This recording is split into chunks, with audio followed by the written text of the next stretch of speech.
እሰይ እልል የሰውን ህይወት አበላሻለሁ ሲሉ እንደዚህም መያዝ አለ። ቢኒ ግን ይመቸው። የሌለ እየተመቸኝ ነው ቢኒ።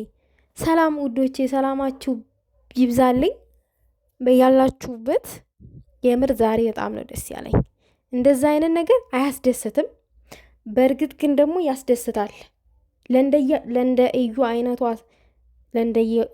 አይነቷ ሰው ይገባታል። እንግዲህ እንደምናውቀው እዩ የብሩክን የሃይሚ ህይወት ለመበጥበጥ ለመበጥበጥ ላለው እንዲህ ብጥብጥ አድርጋ ሁለቱንም አልጋ ላይ እስከ ማስተኛ ደረጃ ደርሳ ነበረ።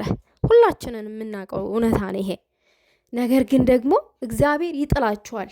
የሆነ ቀን ትወድቃላችሁ። ለዛውም በራሳችሁ ሰው እጅ ነው የምትወድቁት። አሁን ቢኒ የእዩን ሚስጥር ይዞባታል። ያንን ሚስጥር ለማስወጣት እኔ እጅ ለማስገባት ብዬ ነው ይሄን ሁሉ ማደርገው፣ አስክሬ ምናምን ነገር የሆነ ነገር ይዞብኛል እያለች እያለቃቀሰች ነው። እና መልካም የለቅሶ ዘመን ለማለት ያክል ነው እንጂ የመጣሁትኝ እኔ ስለ አንቺ ብዙ ነገር ማውራት አልፈልግም። የምሬን ነው። እኔ ይሄ ስሰደድ ጥላቻ፣ ተንኮል ያለበት ሰው አይመቸኝም። እኔ ነጩን ነው የማወራው። እኔ እውነቱን ነው የማወራው። እውነቱን ስለማወራ አብዛኞቹ ሰዎች አልመቻቸውም፣ መብታቸው ነው አልመቻቸው። እኔ እውነትን ከማውራት ወደኋላ አልልም።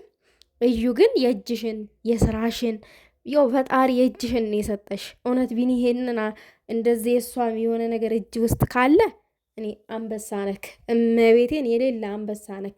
ያለ አንድ ምክንያት አንተ ጋር እንደዚህ ጥፍጥፍ ብላ በአንተ ስር ልትኖር ልትቆይ ጭራሽ አትችልም። የሆነ ነገር ስላለ ነው እንደዚህ ከአንተ ስር የተቀመጠችው።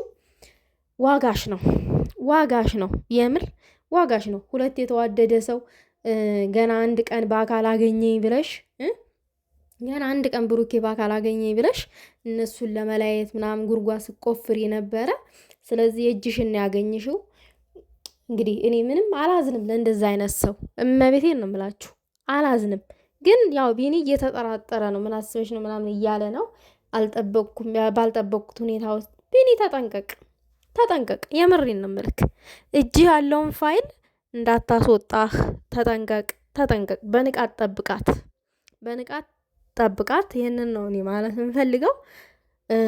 በተረፈ ግን እስካሁን ላደረክልን ትብብር በጣም ደስ ይላል። የምር ወንድ ልጅ እንደዚህ ነው በቃ። እውነት ይሄ ልፍስፍስ ወንድ ከሴት ልጅ ስርስር የሚኖር የሚል እንደገና ደግሞ የሴት ልጅ የምትሰራቸውን ስህተቶች የሚደግፍ ወንድ ምናምን እኔ አይመቸኝም።